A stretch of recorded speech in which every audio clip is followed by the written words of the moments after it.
Hey everybody, welcome to Hollywood on the Rocks on the Film Threat channel. I'm Alan Ng, Editor-in-Chief of Film Threat, and yes, we are still goreless. Chris Gore is getting better, getting stronger every day, and he will be back with us soon.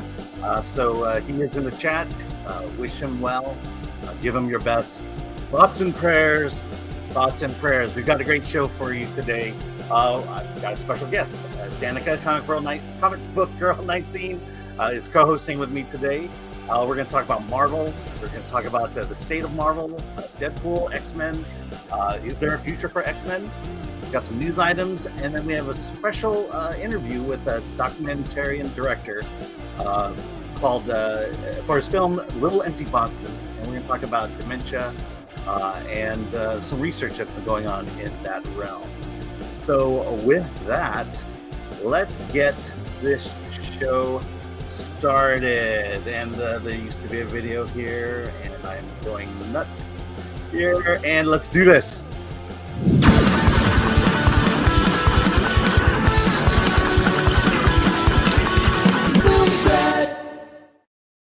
All right. Hey. Hi, Danika. Hey. Thanks for having me, Alan. I'm good. How are you? No, very good. Thanks for filling in for Chris today. It's my pleasure. You're going to be female Chris today. Female Chris. I'm in. I'm ready. All right. Well, hey, you and I've met a few times. Yes. I think the last time we met was at the Dune screening. And you were dressed as one of the Bene Gesserit. Yeah, I had my Bene Gesserit little fit going. Yeah. Yeah. So just give us a quick intro to who you are. So for those of you who don't know who I am Danika XIX, also known as Comic Book Girl 19 here on YouTube. I talk a lot about Dune. I talk a lot about the X-Men. I used to talk about Game of Thrones when that was something we all wanted to talk about. And pop culture in general, like we review movies, comic book movies, all sorts of different stuff. So yeah, so I'm excited to be here, and thanks for having me. Oh yeah, absolutely. What have you been talking about lately? What's been on your channel? Well, I mean, Dune, of course. Like I did a big Dune 2 review. That's, everyone needs to hear what the Reverend Mother has to say about it. And upcoming, when X-Men 97 is done, I'll be doing a big review of X-Men 97 as well. So a lot of people are asking me what my thoughts and feelings are on that. And I'm very excited to get back into X-Men. It's been a few years since I've talked about them. And there's so much to talk about with this new show. Well, absolutely. X-Men was my gateway into comic books. Yeah. I have definite thoughts about the TV show. Let's go into the chat just a little bit, and then we'll get on with the show. From Lord Thoth, one of our mods, like, share, subscribe, hit the bell for notifications, sign up as a member. Join us on Discord and Rumble. Yeah, for members, join us on Discord. I'm there usually once in a while. We can talk about movies and the shows, stuff coming up. I'm going to get back into gaming. Once my dad has finally moved to his new house, I'm free of that burden. And so I've got time spread up. Danika, I think your mic might be a little bit hot. A little hot? A little hot? Should I portion on there. Push it out a little bit? Is that better? Yeah, that sounds good. Okay. All right. From D for 50. Hey, D. Thanks for the wow. Thank you. Hey, hi, Alan. Love the channel. A quick question. Anita Lee, who is the chief programmer at TIFF, was also the executive producer on March 5th TIFF selected features in the doc category. Can you talk about film festivals being such a scam? Best to Chris. Yeah, I mean, specifically, I don't know about Anita Lee. I mean, I can just give you my general impression of Toronto International Film Festival. Toronto and Sundance, a lot of the big ones, I think they're all driven basically by the big studios. It's the big one because they show. I remember year after year, all the Oscar-nominated films, or the potential ones, were being played at TIFF. And I feel like that's what drives them, especially Sundance. Yeah. Especially when you go into those remote locations like Park City. Toronto may not be as remote, but I don't know. I always just feel like that TIFF and Sundance are basically, marketing tools for the studios, and they rely less on the independent films. Any thoughts? For me, I haven't been on the old circuit yet. I'm gearing up. I'm making my own documentary, so I'm getting ready to fuck around and find out if it's a scam or not. So, I mean, how far are you? Tell us about your documentary and how far you're down. How far into it you are. okay, so we're in pre-production right now, but things are gearing up for filming soon. I'm doing a documentary called, tentatively titled Akira the Documentary, that may or may not change. And we're talking about the landmark, iconic animated film from 1988 and how the story of how it came to America, how it changed the game, how it's a like lasting effect on pop culture, and also just breaking down how it's such a technical achievement that humans have created like with their hands. Like there's a teeny bit of computer generated graphics, but overall the whole thing is done by hand and it's absolutely beautiful. It holds up 100% to today, and it's just a testament of what we can do when we come together as artists. So I'm very excited, and right now I'm rounding up interviews for people and trying to get that booked, hopefully June and July, to start shooting. So right now it's like hunting down people, emailing, what's your schedule like? I mean, it's a lot of wrangling. Like, honestly, I'm really looking forward to shooting because like it's just been business, business, business, business, management, management, management this whole time so far, which isn't the most fun part of it. But hopefully we'll be getting into the fun part of it soon. So, but yeah, we're chugging along and got a bunch of merch created for it too. So we'll be sending that out to our Kickstarter people. We had a successful Kickstarter last year. And so we're getting that done too. And yeah, the train is rolling. Yeah, I imagine you're going to Japan for this one as well. Yes, that is, yes, we would love to get some interviews out there as well. So, but it's a little harder to find people because there's a language barrier and there's all this other stuff. So we're figuring it out as we go along, though. You know, there's many paths up the mountain, as I like to say. Amazing. All right. Well, hey, Red French Moon for €2. Let's have a great show. Danika. Thank you, Red French Moon. All right. I'm ready. So here, I've got a news article here that I want to bring in. And let's talk about, let me see. Actually, I need to make sure I have a banner for this one. Do I? And of course, I'm in the wrong thing. Here we go. Okay. Let me see. Hey, vamp for a second. Okay, so I'm looking at the chat here, and I saw somebody saying that Akira is a masterpiece. Terry, it sure is. It is very much a masterpiece. MK Solid says Akira is a good animation, but it's very abstract, and that is also true. Like the story is so abstract, but it's amazing, like how, like it's not necessarily an accessible story for especially the Western mind. And yet it's still so enduring and so impactful. And that's what's like really interesting about it to me, is that it's not a normal Western story, beginning, middle, and end. Akira is very much its own thing. And yet people are still obsessed with it, even if they don't fully understand it. And that's a real testament to it. Like, wow.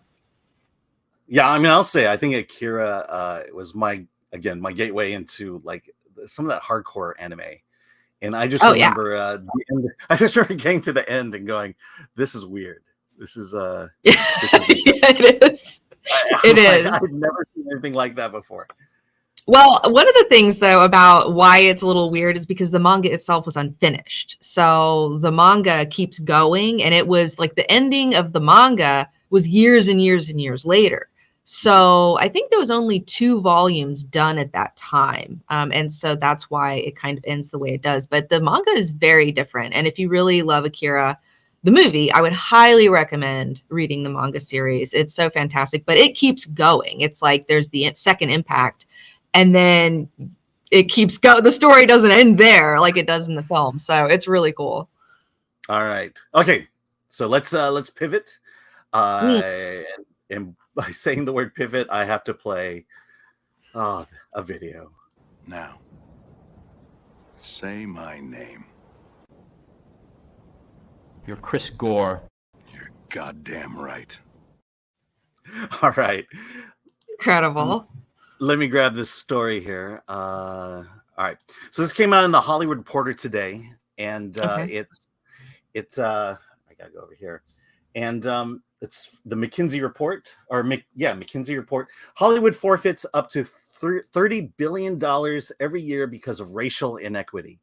Over 3 reports, McKinsey has tallied up the entertainment industry's opportunity costs of continuing to diminish Black, Latino, and Asian Pacific Islander colleagues and audiences. Who would pass up $30 billion? Hollywood top decision makers and gatekeepers, apparently. Beginning in 2021, the consulting firm McKinsey has published a series of reports exploring the entertainment industry's representation and inclusion of historically excluded people. Along the way, the analysts totaled up the potential financial revenue that Hollywood could stand to gain if it adopted more culturally inclusive business solutions. $10 billion per year from closing the Black inequity gap, an eye-popping 12 to 18 billion from properly valuing Latino professionals and consumers, and in the latest report released today, conducted in collaboration with Goldhouse, 2 billion to 4.4 billion for more effectively tapping the Asian and Pacific Islander market. And the way they get this these figures is they basically they surveyed people of color and said how more likely are you to watch a movie watch a movie or television that represents you, that has representation, Black representation, Latino, and so they would respond by saying, yes, I would be willing to spend more money. That's kind of the response they were looking for, and therefore they came up with this $30 billion number. And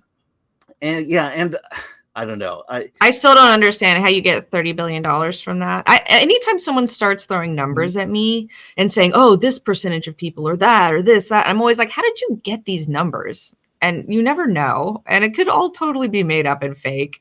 But of course, I do feel like, yeah, if you have people want to watch shows that represent themselves, like that's true for sure. But yeah, anytime someone starts just telling me numbers like, well, this, and this, I'm just like, okay, how did you get that? Math? Yeah. Like what math is that? Yeah, I mean, the impression I got was, it's basically they just surveyed people and they asked them, how would you be more likely to spend money on content that has your representation in it? That's also, though, like that may or may not, they say they would, but then if it actually comes out, because there's a lot of movies I say I'm going to go see, and then it comes out, and then I don't go see it. No, absolutely. That's ultimately the question I had is, I think I would be more inclined to say, yeah, if it had more Asians in it, I would see it. But I don't know how I'd quantify that. And, right.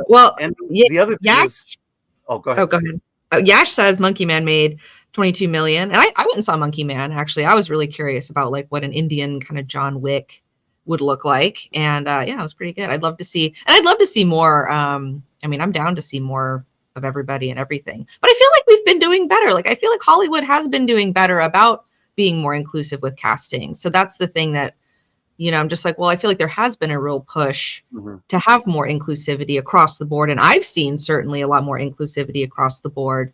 So I think we're like, that's great. Okay. Yeah, I agree with you. I think things have definitely gotten better. I just don't know that you could quantify a $30 billion. I don't know how you get that number. Like, I don't know about anytime someone starts saying numbers at me in statistics, I'm like, okay, sure. Look, it sounds official, but okay. Last year, Oppenheimer and Barbie, those were your outliers in terms of $2 billion. There's more to that. And then also, okay, so here, I'll give you my history with my quick history with Asian American cinema. Yeah. For the longest time, I've always felt Asian Americans have been underrepresented. For sure. And I'll say this. So the story I always tell is, 30 years ago, you had Joy Luck Club come out, and big success for Disney, for Touchstone Pictures at that time. Yeah. And we didn't see another Asian American movie again for another 25 years when Crazy Rich Asians came out. And that one was a big success. And, yes. And I will say that a lot a lot has happened in between Joy Luck Club and Crazy Rich Asians in terms of Asian American film and television, and it usually it was like it was never very good. And a movie would come out and it's like that it didn't quite hit the mark.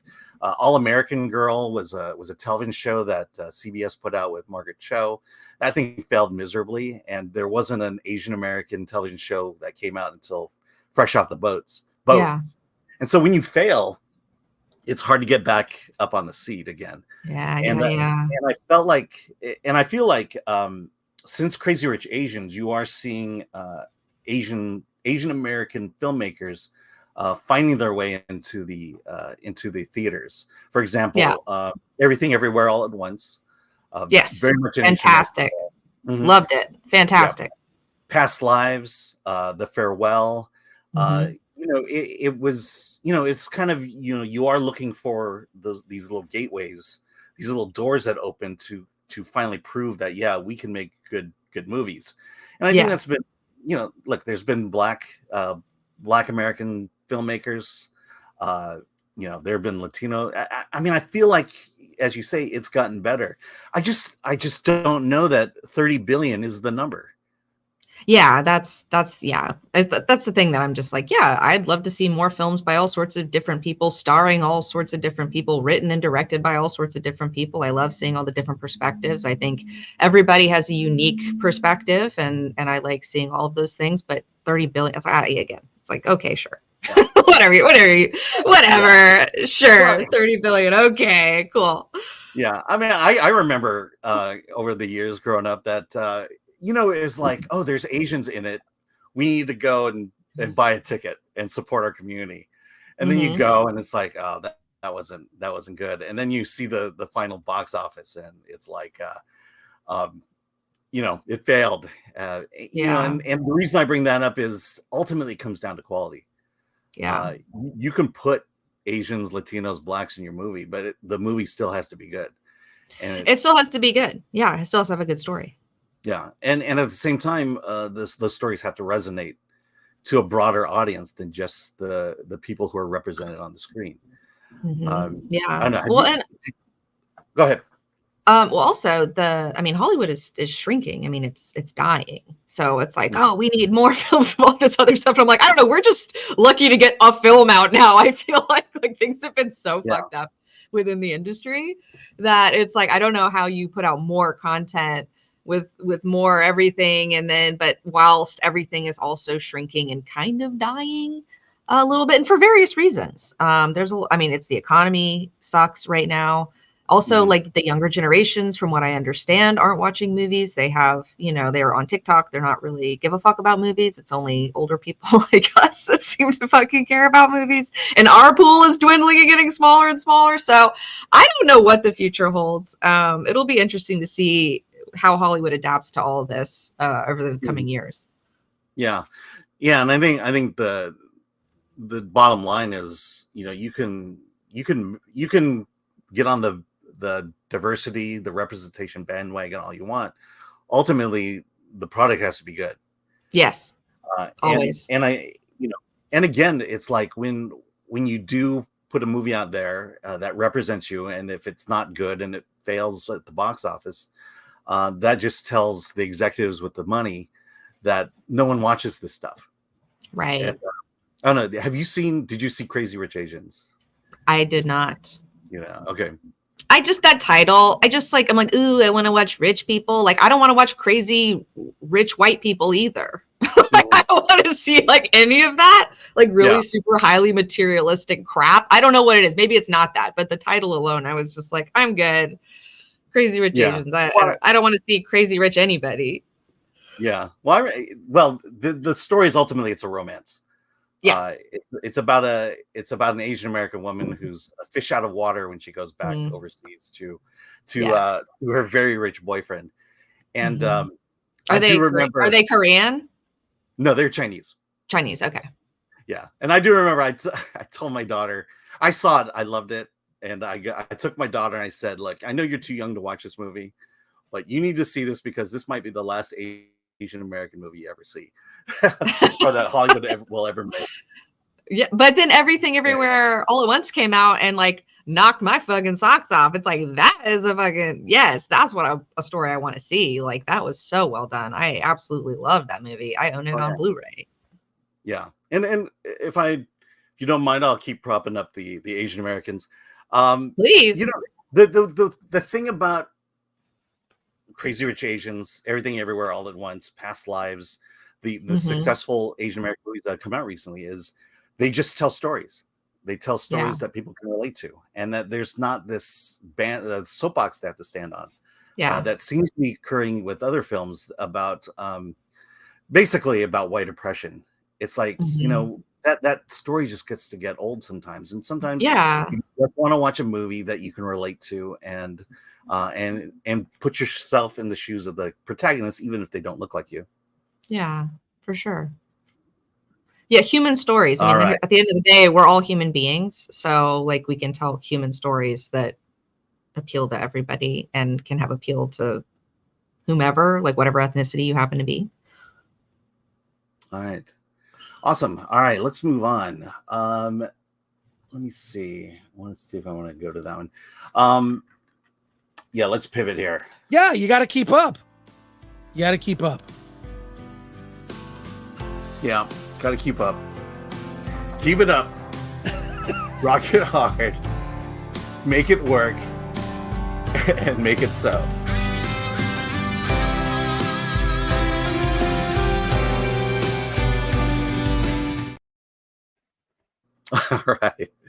All right, let's talk about Marvel. Deadpool, X-Men 97, the future of Marvel. Yes. Let me ask you this, just a general question. Where in your opinion is Marvel today? What Disney is putting out? They are on the struggle bus is where Disney is. They are having a real hard time after Endgame. They've really lost the plot. They have no idea where they're going, what the fuck they're doing, as evidenced through all of their random multiverse plots that have been all over the place. And they're also just struggling. Like they've, you know, when you first start doing something, like when they first made their, you know, Avengers movies and all these other things that were like really successful, it, you know, they had a formula, a recipe. But that recipe's grown stale. We're bored. Give us something new. But they keep thinking, well, this worked in the past. We'll just keep telling the same story over and over again. It's like, no. You gotta, you gotta switch it up. You gotta build upon it. And so they're really lost right now, from my perspective. And I feel like X-Men is a property that they haven't tapped yet and put into play. And so X-Men is something that could potentially revive them, like a little bit, because they've been flagging. But at the same time, the creative decisions and the people that are in charge, I don't necessarily trust like how they're going to translate the X-Men. And so I'm extremely worried like they're just going to fuck it up and ruin it. Well, and then, yeah. Well, let's take a step back. What is your, what's your history with Marvel Comics? My history with Marvel Comics, it really started in the 90s with the cartoon shows. 1994, the X-Men and the Spider-Man cartoons came out, and I was hooked. I was just like, yes, I want to know more. Give me more. And so that got me into the trading cards. That got me into reading the comic books. And I've been a fan of the X-Men like ever since. And so, and I've even done like 3 Epic History X-Men like documentary series things you can find on YouTube. Like I created a capsule collection of casual cosplay wear. I got my Gambit hoodie on that like I created a long time ago. So, I mean, that's like, I love the fucking X-Men. Okay. They're like, I'm a mutant. Okay. The Avengers, I don't give a fuck about, but X-Men, like, yes, that's where I hang my hat with Marvel. Yeah, I mean, I'll go back to I started collecting X-Men long before you. It was, I believe it was the late 70s. My first X-Men comic book, my first comic book period. But that's like the best time, the late 70s, 80s. Like that's like the greatest time in X-Men history, in my opinion. Yeah. Well, my first series was the Hellfire Club. Hot, yeah. Yeah, John Byrne and you know, it was. I just remember. Look, during the Phoenix Saga. I mean, that's during the Phoenix Saga, correct? Yeah. I mean, this was the like yeah. And I just remember picking up that comic book and because I think before that, I was basically picking up Archies at truck stops on long trips. But this is Yes. the first time I went into 7-Eleven, bought an X-Men comic book, and Mm-hmm. I remember reading that story because it was so it was so adult. Yeah. Because Mastermind was screwing around with Jean Grey's mind. Mm-hmm. And there's kind of this BDSM element to Oh it. yeah. And it was these really hot and sexy corsets and costumes, and they were just screwing around with all the X-Men. I remember them being all being captured by the Hellfire Club, Yeah. Mastermind controlling Jean Grey, and which Yeah. ultimately turned her into Dark Phoenix, and then that whole thing. Yes. So good. And high drama. Exactly. And I've I guess I kind of want to go down two paths here, but one of the things about X-Men 97 was, I always felt like it's too much of a kids film or a kids show. Mm-hmm. I was reading, the Hellfire Club in junior high. Yeah. I felt like I could handle it. And I kind of wish that I kind of wish the series was like that. I mean, granted, the cartoon series came out when I was getting my graduate degree. But, I mean, go ahead. Yeah. How do you feel about the X-Men 97 then? Because it's really horny. Like X-Men 97, except they didn't do the Goblin Queen underboob. They have kind of censored some things here and there. But I mean, they've definitely like put sex like into X-Men for the 97 new series. I know that was the thing that that was the thing about watching X-Men 97. It was kind of like, who is this for? Because I think they were trying to go for the more adult themes of the X-Men, but at the same time, they were kind of treating it as if it were an afternoon kids television show, cartoon series. And it was just weird to kind of watch it because it was like, I liked the fact that it tried to go in that direction, but I didn't like the fact that it didn't go far enough. Yeah. Well, I feel like they're kind of in the middle though, because they're going to attract people like us who grew up with the 90s 1994 series. So like they're definitely trying to get my people back who are like, oh, I was a kid, I watched it, that was my gateway. But a lot of people my age have kids now. So if I had a child, I would definitely be like, oh, we're going to watch X-Men 97. I'm going to expose my child to X-Men and hopefully they'll fall in love with X-Men too. And then I get to also relive the fun. And so I think they're writing that line between making it consumable for children. Because again, they need children they got to buy those toys. They got to sell products. They got to like use this to make money. But they're also making it appeal to, the original fans of the original cartoon series. And, putting stuff in there for adults too. So I think they're doing a decent job of both. Although, of course, I'm an adult. I would love to see a balls out adult X-Men series. But I understand the, keeping it for the kids too. Yeah. I mean, I didn't really watch the original series. So let me ask you this. Does it feel like it's a good continuation of the original series? Or do you feel like the impression I get is maybe this leans more into nostalgia than it is a true sequel to the original?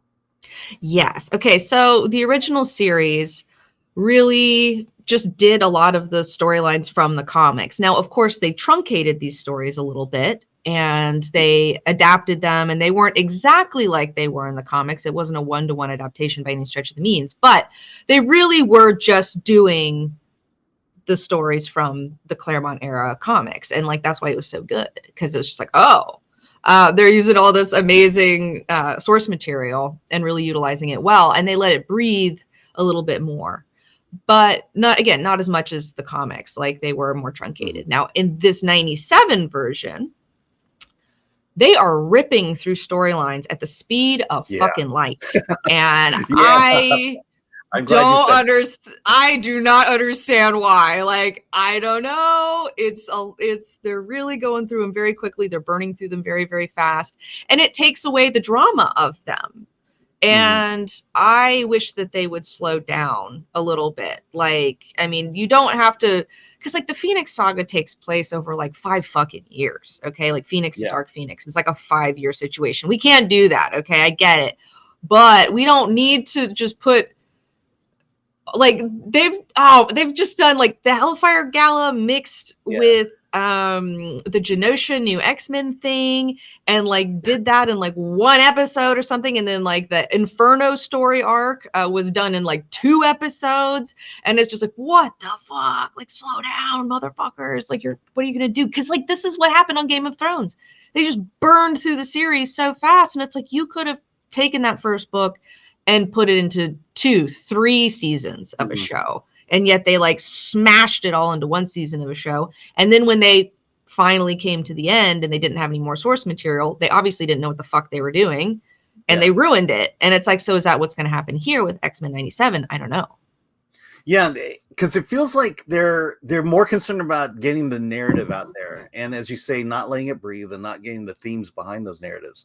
Yeah. You know, each episode weirdly has this moment where someone says something that kind of encapsulates the theme of that episode. You know, like when Madeline Pryor is trying to stop the X-Men, you know, she has to be reminded about the birth of her son and the joy that brings. And but again, like you say, that's 1 episode, and they just burn through it real fast. The other thing is, you know, the Mutant Massacre. Mutant Massacre was much more of a massacre than an attack on Genosha. There was imagery in that Mutant Massacre that will never leave my mind. What they did to Angel in the Mutant Massacre, that's one of those moments that will stay with me forever. Just you know, to see Angel basically crucified. And you know, again, it goes back to the adult stories that I remember from the comic book, and kind of saying we don't need to necessarily pander to children, even though I know that's what they're doing here. And you know, there's no sponsors to appease, so you could actually go into tell these stories a lot darker. Absolutely. And I wish they'd slow down and just chill a little bit, you know, because I don't trust them to go off on their own. I don't trust them. And I'm like, are we going into like Krakoa business? Because I know that when they first started this, they only had 1 season that had been greenlit. And now seasons 2 and 3 have been greenlit. And so from what I hear, but that's my question. It's like, well, wait, are we heading into like Krakoa, Hawks and Pox like stuff? Because like I really don't want to do that. Because that went nowhere, and that's already like being retconned, I believe, within the comics. I think from what I heard, I had to stop reading because I was like, these suck. I mean, did the first series do the Dark Phoenix saga? Yeah. Did Jean Grey? Oh yeah, they did the Phoenix and the Dark Phoenix saga for sure, and they spread it out too. It wasn't in like 1 episode. It was and they changed the ending apparently too. Yeah, and then the whole Madeline Pryor thing, you know, that was several issues, and this that was all in 1 episode. The Madeline Pryor thing again, that unfolded over several years of comic books. That whole thing was a whole deal. So it's just, you can't do it in like 2 episodes. I mean, you can do it in 2 episodes, but I know we've complained about it for the last few minutes. But it sounds like you kind of like it. I do. I mean, you know, it's not. I wish the animation was a little better.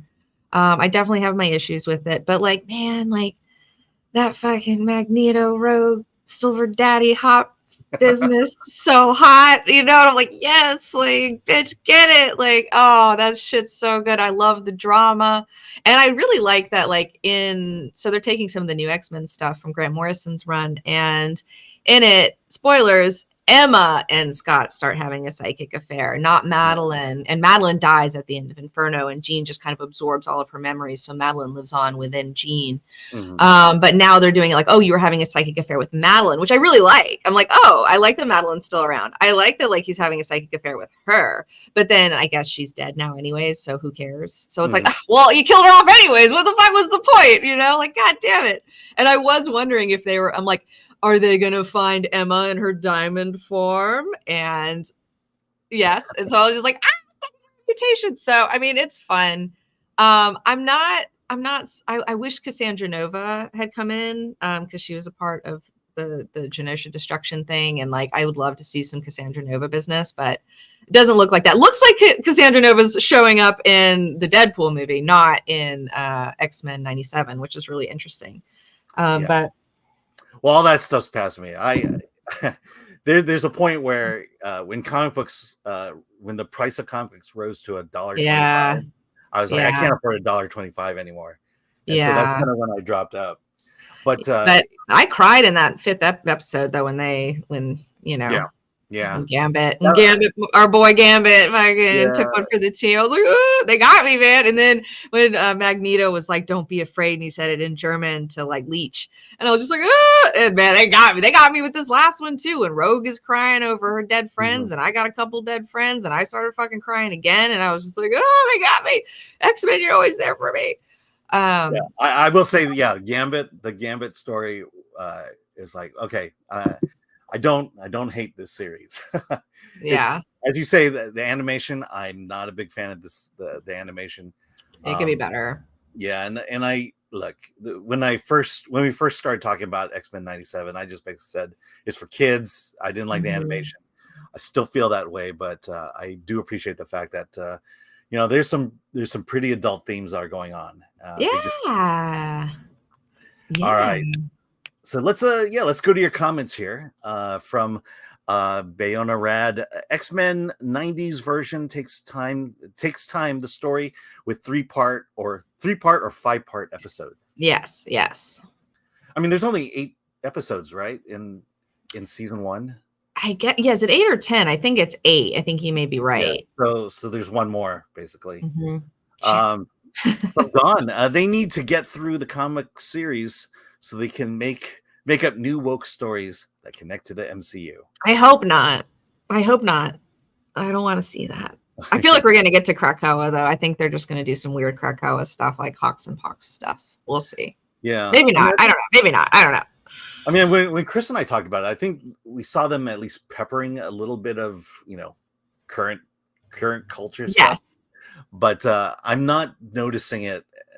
It's not blurring out to me. No, they're just doing the same shit that X-Men always do, which is like, we're being persecuted. It sucks. We're trying to figure out how to coexist with people who hate us. Like, that's always been their theme from the jump. So, I mean, they're not doing anything new or different. Yeah, absolutely. All right. From the Donut King for $2. Thank you. Awesome, Reverend Mother Danica. Thank you, Donut King. From Patrick Lemire, Gore looks great. There we go. And from Matthew Hammond, here we go. From Matthew Hammond for $4.99. Thank you so much for. Thank you, Matthew. Support. I did notice that the Sentinels in X-Men '97 seemed to vary in size. They were really large in the original series. They were 1/3 the size in '97. I feel like they changed in size. It depends on the Sentinel. There's different types of Sentinels, right? That's I'm used to the giant ones. Yeah. The one where the one that blasts Wolverine, in Days of Future Past. Yes, I'm thinking that size where they can hold you in their hand. But they gotta hold you. Yeah. But it seems like they change in size based on what the story necessitates. Yes. All right. But you're right. They're usually in the comics. They were traditionally very large, but I mean, again, like later on, there's all sorts of different types of Sentinels that kind of come into play. All right, we're gonna go back to our original topic with these comments from Corky's Chilling. Organic representation is fine. Over-representation isn't. Organic. I think that's the key word there. Organic over forced. Yes, diversity works great when it feels right. From Lawrence Gillespie, Hollywood should shrink. People outside the Hollywood system can make entertainment too. Absolutely. I mean, it's only like Hollywood shrinking is only good for people like me. Like, I'm not bummed about it. I mean, I know I have several friends who work in the industry and like they're stressing about it, but I'm like, well, it sucks, and I feel for you and I have compassion, but at the same time, I'm like, like maybe I could get in and do some stuff, and not in with them, but just like continue to be independent, but find ways to get my own stuff out there. Yeah. And you'll reap the benefits. I hope so. We'll see. We'll see. Fingers crossed. Yes. Let's see. All right, here we go. In 2021, Variety said it was 10 billion. A study by the same McKinsey. Yeah, actually, I believe the 10 billion was their report on Black audiences. They Mhm. said 14 to 19 billion for Latino, and then 2 to 4.4 billion with Asians, just because we're a Yeah. smaller population. And the report does talk about how Asians with Crazy Rich Asians and Everything Everywhere All at Once, they're definitely making inroads Yeah. into storytelling. So Yeah. so this is the third part of that story. All Mhm. right. From a long last name, make Asian parents push their children into Hollywood instead of medicine. Then, yeah, I could tell you that story. Uh, I bet. yeah, because there was a discussion I had with my parents about me Yes. getting into radio or me getting into acting, and they're like, Yes. "Not on our dime." Yes. Yes. And I mean, that's an interesting point. I mean, that's the thing is like, there's like cultural issues too, where people are Mhm. just like, no, I don't, why would I want to be a part of that? You're going to be a starving artist. I mean, I grew up in an engineering family, so I heard Mhm. that too. It was like, oh, you're going to be a starving artist. Like, how are you going to make money? That's stupid. You should be Yeah. an engineer. You should be a doctor. You should, you know, and it's a real thing. Yeah, I mean, having grown up in LA and all my life, and most of my young adult and college life was spent around majority Asians. Hmm. And I can tell you, only of the maybe 300 Asian people I knew, 2 went into entertainment. The Yeah. rest went into medicine, law, engineering, business, and so Yeah. on. Yeah. People for everything. All right.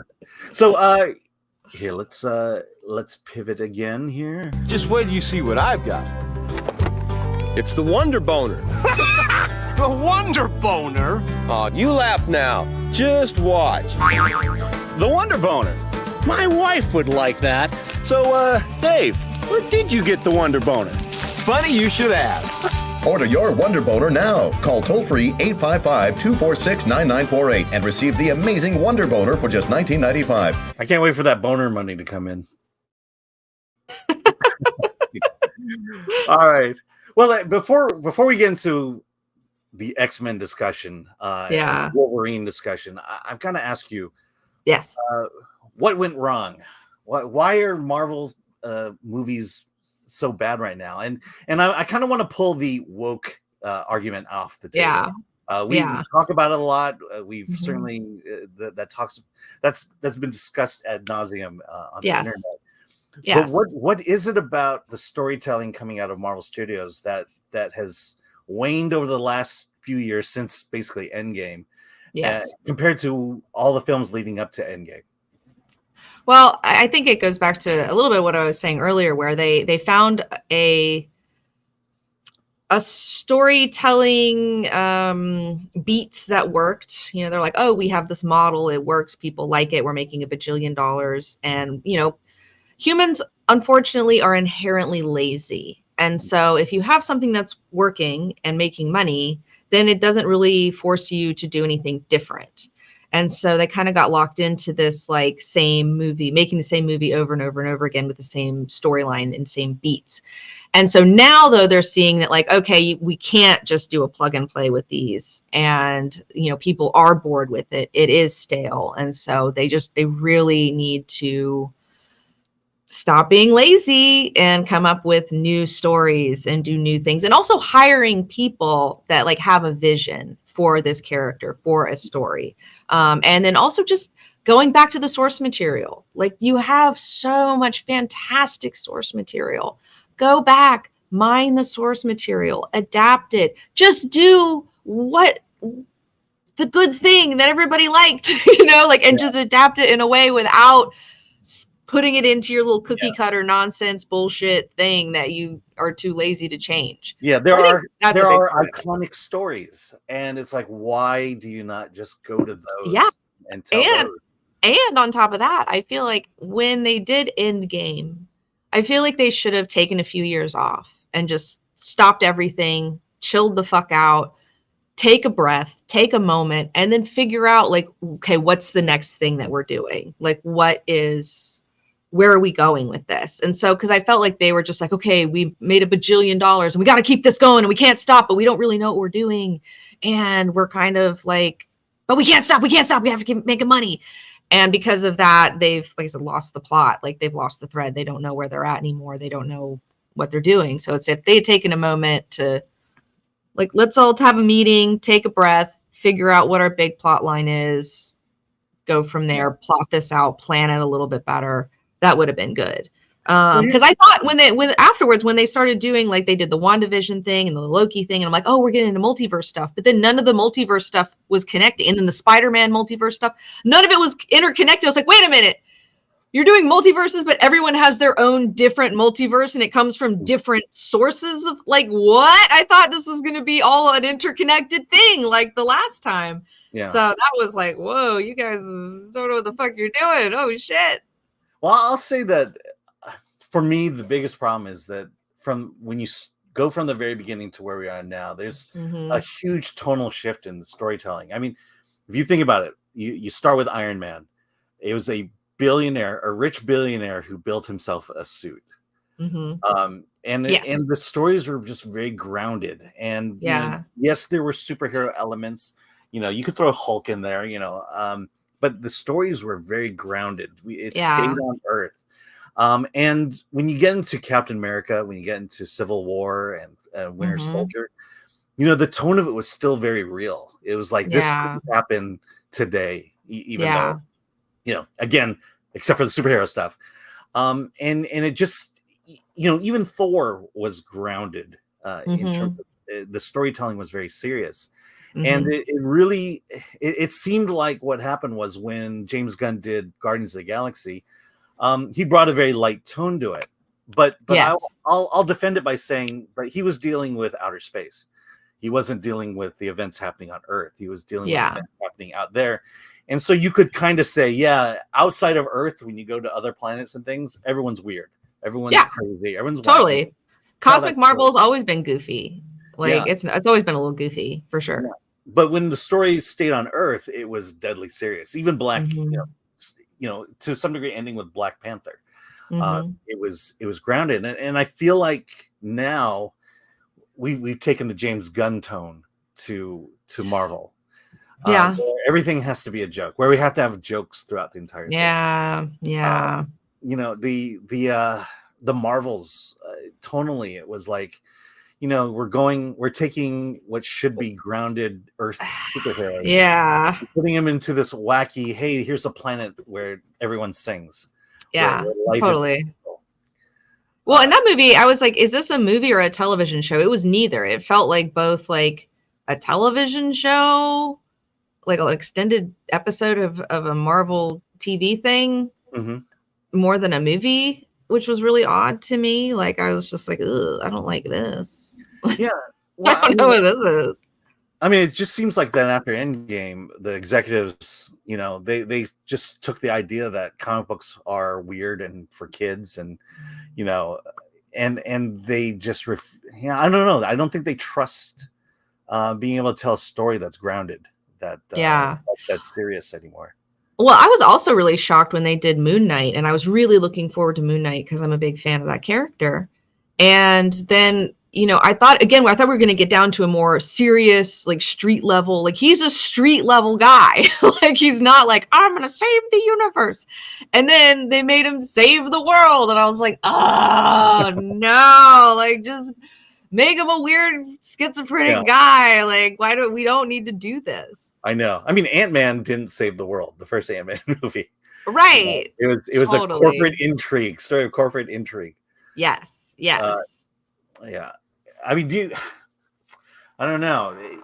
I guess this, the question is, you know, do you feel like they've gone down the wrong path? And is there any way to turn the ship around? I don't know. I mean, I think like, I don't know. I don't know. I don't know if they can turn this ship around, especially with like the live action stuff. I mean, it'll be interesting to see what happens with the Deadpool movie that's coming out. Well, that's not going to be serious at all in any way. Well, no. That's going to be, but that is new territory for Disney. Is like kind of an R-rated, like shocking thing, and I think that's going to do really well for them. So we'll see if they like money enough to keep doing stuff like that. Yeah. But yeah, I don't know. They're in a pickle. I don't know how they're going to get out of this pickle. They kind of fucked themselves a little bit. Yeah. So let me tell you what happened at CinemaCon. Okay. First, I let my dog out of the room. Yeah, let them out. Okay. So at CinemaCon, we got kind of a taste of Captain America's New World Order. Mhm. So Anthony Mackie, Sam Wilson is Captain America, and Yes. and I guess if I'm not mistaken, I think it's President Thunderbolt Ross, Uh-huh. played by Harrison Ford. Okay. He's definitely an elected figure. I'm guessing it's the president. He could be like a powerful senator, but either way, and Uh-huh. he tells Sam that that he's been wrong all this time, and that he wants Sam to reform the Avengers. And Uh-huh. and then before, and just as he mentions that, all hell breaks loose. Yeah. And I remember that in the introduction of Captain America, Kevin Feige comes out and says, "Hey, remember Captain America: Civil War? Mm-hmm. Remember how it was a story of political intrigue? Well, we're doing that again, and that's gonna Yeah. be Captain America, Strange New World, or New World Order." Yeah. Yeah. I don't think Anthony Mackie has the riz though to like, because that's the thing is like you had Chris, what's his name? There's too many friggin' Chris's. Chris Evans. Chris Evans, and like Chris Evans just had like so much riz as Captain America. Like it was just like that's America's ass. Mhm. And no disrespect to Sam Wilson or Anthony Mackie, but it's just like he doesn't have the riz, man. Like it's not the same. I don't know if he can carry that sort of business. Yeah, I mean, were you reading the comics when Sam took over Captain America? I've never fucked with Avengers comics. I've been very like bored with them. Not bored. I don't know. I just not. I'm here for the mutant plight. Okay, I'm a mutant. That's who I stand with. Yeah, That's me. because I remember I read one issue and I was like, okay. I mean, I don't know. I just hated the fact that even in the comic books they got rid of Steve Rogers. They made him an old man, and then they gave Sam Wilson the shield. Yeah. And it was I don't know. It was like there was something about Captain America being America, standing up for this country, and they kind of strayed away from it. And not to say that Sam Wilson isn't American, but I don't understand the direction they were headed with it. And I don't necessarily understand the direction where they're going with this one. Yeah. No. And and Captain America is Captain America. And also like Chris Evans' tits. Mm-hmm. You know what I mean? Like they were showing him off. Like there's like I was like, yes. Like when he was like holding that helicopter and his biceps and shit, I was like, it's so hot, and like we need that back. I don't know. I need some of that. I'd give you some of that, please. Yeah. Plus, we also forget that Steve Rogers was a super soldier. The thing I was looking at throughout the footage they showed us of the new Captain America is Sam Wilson gonna do something that Sam Wilson couldn't do? That he's gonna get some burst of strength that he never had, because look, Sam Wilson is just a guy. A guy with wings. Yes, he can work out. He can practice with that shield. Okay. Not as interesting, but okay. He's just a guy. What? And there was one moment where he did something that only Steve Rogers could do, and I'm like, I hope they just made a mistake. Because it would be like, if you're gonna do this, you've got to make Sam Wilson just a guy. A guy like you and me, and then figuring out from there. He cannot be. You just can't magically give him Steve Rogers powers. Yeah, it's tough. It's tough. I just think they don't. They need to find some other characters. Like find some new characters. Like let's move on. You've got so many other characters. Yeah, I mean, what DC? Superman, Batman, Wonder Woman. The Marvel is Captain America, Hulk, and Iron Man. And that's just it. it's like just because you made a side character in the comic books recently doesn't mean that we want a movie about them. Dude, like give me some fucking oh, never mind. That's DC. I was about to say, give me some Swamp Thing. That's totally DC. That'd be sick, though. Man Thing is what you want. No, I don't know. Nobody wants Man Thing. That's not the good one. Okay, let's go to the chat. From world-renowned GeoHound, of course, best wishes to Chris. We miss you, but Alan and Danika are killing it. Thank you. Thank you. Thank you. From James Hurley, Danika and Alan, what's worse for the X-Men movies? What's worse, the Fox X-Men movies or the current MCU movies? Oh, I'm so biased though. That's tough for me because I really hate the Fox-Men movies, but I'm also like a super stan for X-Men but the current MCU movies are really terrible. That's so tough. That's such a tough question. Alan, what do you think? Look, I'll say this: the first X-Men movie, I loved it because they put the X-Men in the movie. It's like there are things we hadn't seen, and we hadn't seen the X-Men, and you can't.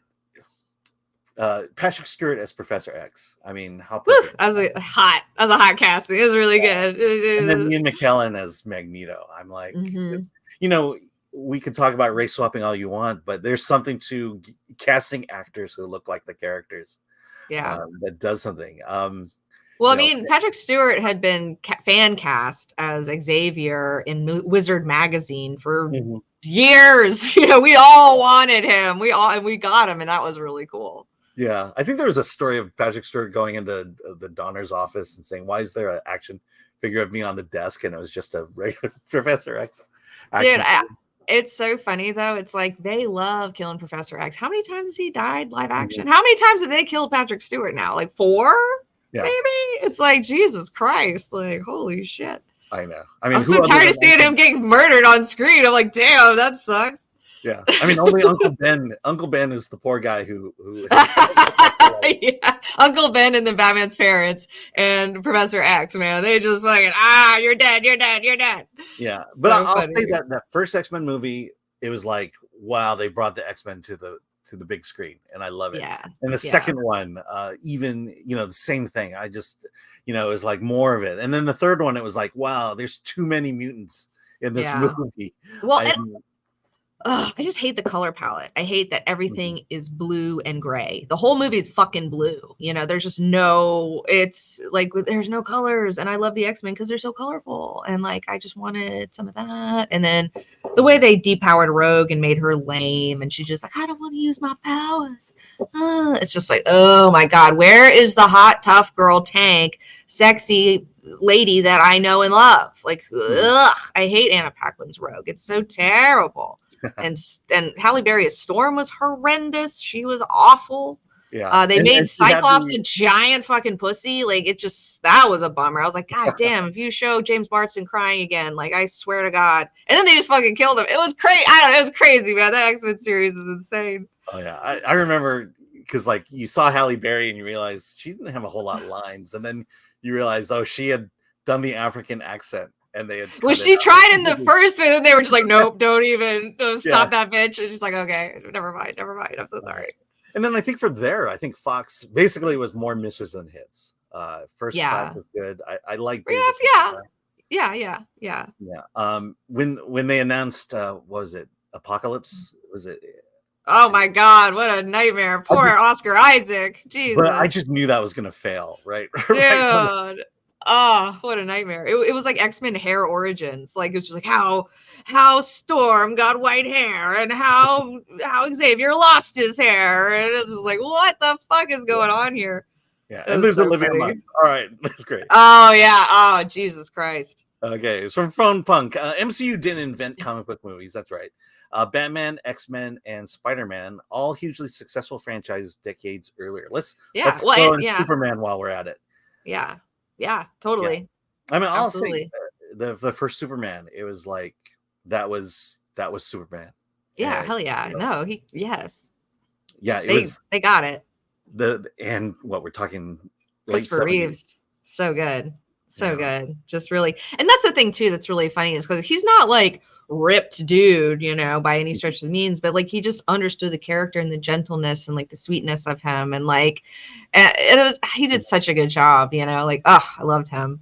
Yeah, and it was also, the big thing about the first Superman was that's my understanding of who Superman was. Yeah. And it was right there on the screen, and that's why I think I hated Man of Steel so much, because as much as I like Henry Cavill as Superman, I didn't like the story because it didn't feel like a Superman story. Yeah, you're right. I agree. I agree 100%. All right. From Aaron Knight 1, Danica's right. Bring back the male and female gaze. Make superheroes sexy again. Yeah, I'm into it. All right, from Vegas Matt for $5. It's been said many times that Hollywood now has to compete with 80 years of its own content. Same with the comic book industry. 40 years of great content. Mm-hmm. Yeah, I mean, classic movies still better than current movies. I mean, a lot of them are, and that's the thing. Like for me, watching, like, say I just watched the new Omen movie, and I really like that they went back and they did their research and they watched all of these older like banger 70s films like Rosemary's Baby, the original Omen. They even like reference Possession in it. And I love that they did their homework and they were really trying to like recapture that magic. But the problem with that movie for me is that okay, this is what happens. Like, I'm an artist, right? And so what you do is like, you're inspired, like art doesn't happen in a vacuum. Artists are inspired by art and other artists and other works. And so, but you see that thing and then you go, oh, I want to take this thing that's so awesome and then twist it and make it into something that's a little bit new and like turn it into something, turn it upside down a little bit. And that was the thing like that was lacking in that movie, where it's like they didn't take this stuff and elevate it and twist it and turn it and make it into something new and build upon what has come before. They just did what had come before and didn't do it as well. It's like, don't reference Possession, that scene, if you're not going to try to top it, which you can't top it. So don't even try. Right. So, you know what I mean? Like that's the thing that's been tough. Yeah. I mean, that's just it. It felt like that they were going for the narrative, just the plain old story. They were trying to capture the visuals and the feelings you had from the first one. But at the same time, you're not saying anything at all. Yeah. Nothing new was said. I was so mad. I was hoping that they were going to turn her into a jackal. And I was like, oh, instead of her doing the possession thing, I was like, oh, like if she turned into a fucking crazy dog right now, that would be amazing. But they didn't do that. All right. Let's see. There's one thing here. Okay. Okay. So for Crispy, even Asians have their own segregated multiverse. Yeah, as well they should. That's true. That's well they should. I know. White people can't be a part of everything. That's true. That's fine. I'm okay with that. Yeah. There was a here we go. And this is from Matthew Hammond, a member for 1 month. You must have been a member longer than that. Is the best Asian movie not Godzilla -1? It is for this year. Yep. Yeah. I mean, I don't know what else is on the radar though. I don't know if there's, I mean, Alan, is there any other movies that you think could top Godzilla -1 for best Asian movie of the year? I have no idea.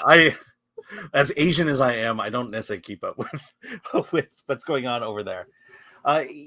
Yeah, but I do remember, I've talked about this a lot, but I remember watching when I first saw Godzilla -1 at a press screening. Yeah. And just watching that plane fly into the airstrip and to see this failed kamikaze pilot. And the emotion of that, and thinking to myself, American movies suck right now. Yeah. And it's this human story that Godzilla -1 told that, quite frankly, I wish was in Kong X Godzilla. Yeah. It's not as much as it is about the monsters. It's not about the monsters. It's about yeah, for sure. All right. Red French Moon. True, they pushed the formula, but also those clips of post-Endgame writers and showrunners saying that they didn't read the comics is a big problem. That is a big problem. You are correct. That's true. I mean, I don't know. I mean, it seems kind of obvious, but what is it? Why do you think they didn't want people to have any prior knowledge to it? I have never understood this. I've never understood it. I just feel like I think a lot of it is people who there's okay. Finding a good writer is difficult. Finding a good writer who's also a comic book fan and like knows the lore is probably even harder. And so, but I don't know. I don't know how you solve this problem because you really, it's like I feel like a lot of the people that are working on these things, like writers and stuff, like hate comic book stuff and they hate people who like comic books. And there's always all this weird comic book shame. Like even in the Marvels movie where they were like, oh, why don't you have a name like Photon? She's like, ew, I don't want to be named a fucking name. And it's like, bitch, you need a fucking code name. What are you talking about? And then they gave her the little poofy things on her deal, like her old costume, like one of her older costumes from the 80s. And then she like ripped them off and like, I hate these, and I hate seeing that. It's like, I'm so sorry that you're making money making these stories. Like maybe you shouldn't work here if you hate comic books and you hate comic book characters and you hate people who like comic books. Like, I don't know. Like, I don't get it. And the economic discussion is also something that baffles me. You have a built-in fan base. Why are you not making a movie that caters to that fan base? And then figure out a way to broaden that fan base because of that. Yeah. There was a reason people bought X-Men comic books. There was a reason people read Superman. Cater to that and then try to bring in other people into the fold. Fucking rocket science over here. Jeez. Yeah. That's insane. Hollywood's total insanity. Yeah, so let's say the 30 billion is not because races are underrepresented. 30 billion is being lost because they're not reading the source material. I know they're not reading the source material, and then when they do read it, they don't adapt it correctly, and they're like we're gonna put our own dick in the mix, and it's like your dick sucks. Get it out of here. Nobody wants it. Like, get out of here. Okay, yeah, your dick sucks. That's the quote of the day. Get it out of here. Okay, MK Solid 82 for $5. Alan, I think losing both Bruce and Brandon Lee was a huge blow to Asians in entertainment. Thoughts? Certainly that's a big part of it. I will chalk it up to the fact that that Asians were not encouraged to go into Hollywood by our own culture. Yes, I think that has a lot to do with it. Absolutely. I've been doing improv comedy for over 30 years, and Asian representation has always been kind of low, and a lot of it is, I think a lot of it for me was I didn't necessarily want to be the Asian, but I just wanted to do good improv, and that's kind of what I focused on. Yeah. And whenever I was part of and had seen many Asian improv groups, and it's like, just because you're Asian doesn't mean you're good, and it doesn't mean people are going to go and buy a ticket for it. You've got to study the craft. You've got to seek excellence in the things you do. Mm-hmm. Absolutely. All right, Blue Sunrise. Maybe just one time adapt a story and don't change anything. Just once. Just one time. I know. Well, there's also the whole thing of like, I saw recently that they were talking about the Fantastic Four, and then they cast a woman in the role of the Silver Surfer or something. And I'm just so tired of like this clickbait thing. Like, I just feel like it's this whole, and everyone keeps falling for it, where it's just like, okay, we're going to take a character that you love and we're going to change them and it's going to piss you off. And then it's going to create a controversy, and then we're going to get a bunch of free publicity, and then we're going to say, oh, these people are homophobic, or they're misogynists, or they're racists, or whatever. And it's just like, I'm so tired of this fucking game, this PR game. Yeah. I hate it so much. And I hate both sides of it too. Like, I hate the people that get drawn into it, and I hate the people who are perpetrating it. And it's just like, God damn it. It's just, please stop. Like, please, just make a good film, you fucks. Yeah, and then let's throw in the fact that what is it? When corporations buy your property, you don't own it anymore, and they can do whatever they want with it, and that's what they do. Yeah. Disney didn't understand Marvel. They did for a while, maybe for the first 2 years, but then they screwed it. They had to. Yeah, they had to ask questions. Well, why does Captain America have to be white? Mm-hmm. Yeah. Okay, so hey, let's. I I wanna move to the next subject here. Hello, everyone. This is AI Arnold. We would like you to hit the like button and please subscribe. We need to get the boys to 169,000. Isn't that right, Alan? 69. Oh yeah, there we go. So let's 169. Hell yeah. So let's move on. The future of the X-Men in the MCU. How optimistic are you that they'll get it right? I'm not optimistic at all. I don't trust these fucks. I don't trust these fucks one bit. They're going to ruin it, and it's going to break my heart all over again. And that's the fucked up thing about being a fan of the X-Men. It's like, get ready to get your heart broken over and over again because people are just going to keep fucking it up. And you're just like, no, please. I just love these characters. So Absolutely. We'll see. I hope I'm wrong. Yeah. I really hope I'm wrong. We'll see. Yeah, I mean, let's be real. Let's be honest. There's no news. We know nothing about X-Men in the MCU. Nothing. Well, the only thing we saw is in the Marvels, though. They introduced Beast, Kelsey Grammer, doing the voice of a CGI Beast at the very end with another different multiverse nonsense. A whole other fucking bag of multiverse nonsense. And so I was just like, what is that? Yeah. You know, and let's just say that it's a Marvel post-credit scene that may mean nothing. Maybe nothing. Maybe because they keep doing that now. They're putting post-credit scenes. They're at the end of Eternals. There was a post-credit scene about Blade. Pretty sure that's gonna be nothing. Plus, you have a celestial head. You have a half a celestial body sticking up out of the North Pole, and done nothing about that. I skipped that movie. I was like, nope. Eternals, nope. I'm okay. Thank you. Quit trying to make the Eternals. Well, that's the thing too. Is like at that time when they made the Eternals movie, like in the comic books, they were like literally like giving the mutants a plague, the Mpox, to kill them off because Fox still had the rights to the mutants and the X-Men, and so they were like, well, we don't want to give them any new storylines, so we're just gonna punish the mutants in the comic books and push like the Terrigen Mist fuckers, whatever they're called, the Eternal people. And we're going to have a whole bunch of new Eternals type people and some Terrigen Mist bomb. And it was just like, and then it's just like, you're never going to make it happen. Like, you're not going to make the Eternals happen. Like, quit trying to make it happen. Yeah. You know, like X-Men is just, and then they finally got the rights back and they're like, okay, fine. We're going to stop killing them and sterilizing them and like giving them fucking disease. It's so awful. Again, that's what I'm saying. It's such a burden to be an X-Men fan. It's just like, no, please stop. I know. It not only is it a burden to be an X-Men fan, but it's a burden to be an X-Men reader. And Inhumans. That's it. Thank you. Inhumans. My brain's a little fried, guys. I was like, I'm having a weird day. I cried at the new X-Men thing downstairs like not too long ago, so I'm a little scrambled. Sorry. I'm sorry. It's Inhumans. I'm sorry.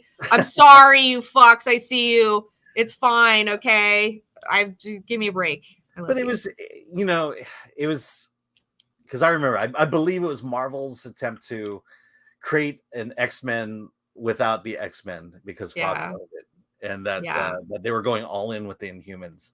Yeah, and I did buy a few issues, and I stopped because it was dumb. It was redundant. Yeah. It's so funny that like Miss Marvel was an Inhuman. The Terrigen Mist bomb thing happened and Miss Marvel came out of that, but then they retconned that, I think, and now she's a fucking mutant, which is like hilarious to me that they're like, no, she's mutant now, she's cool, and she's like, what? Get out of here. Really ridiculous. Yeah.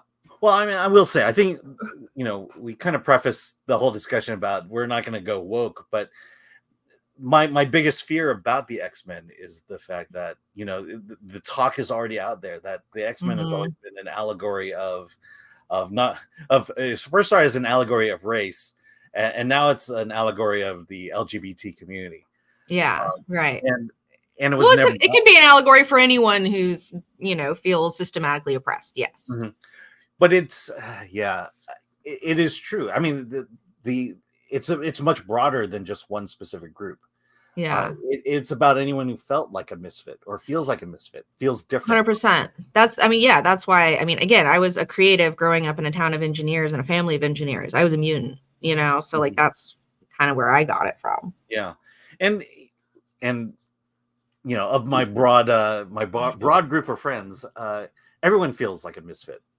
Yeah. It doesn't matter what your skin color is, doesn't matter your gender, doesn't matter your orientation, doesn't matter whatever. I know I've met more people. I've overwhelmingly met more people who felt out of place, awkward, and like a misfit than I have people who felt self-confident. Like things out of place. I don't. That's true. But also too, it's like, I don't know, we're in LA. This is like the land of misfit toys. Mhm. Like, this is where all the weirdos come. Like, we congregate here in LA, but you go to other places. Like, I was recently visiting my dad in Alabama, in a small town of Alabama, and like, it's comfort through conformity. And like, everybody goes to church and everybody does the thing, and they're married and they have kids, and like, and they're seemingly pretty happy. And I'm not looking down upon that. I don't think that's a terrible way to live. It's like, I see the joy in that, of just being like, hey, we all live here and we all kind of worship the same God and agree on things, and like, everybody just kind of gets along mostly. And it's like, okay, well, that's nice. Like, I didn't fit into all that very well. But there are places where people are normal. Mhm. It may not be in LA though. Yeah. So what would Marvel Studios have to do to get X-Men right? Okay, first of all, hire people who fucking understand and love the X-Men and have read the comic books. I think that's first and foremost. And I mean, that's for anyone who's working with the X-Men. Like, that was one of the things when they hired Grant Morrison to do the new X-Men run. This man knows and loves the X-Men. He understands fundamentally their personalities and their interpersonal relationships. And that's like key. And he did wacky, weird Grant Morrison things with them, but he didn't fundamentally change who they were. And so that's kind of, for me, like, find someone who knows and loves them and builds off of like what's already been put out there. You don't need to reinvent the fucking wheel, for sure. Yeah. I know. It just feels ridiculous. Oh, there's a lot of Morrison haters in the fucking chat here. You guys don't know what you're talking about. A lot of Morrison haters in the chat. Whoa. I know. Thankfully, I didn't.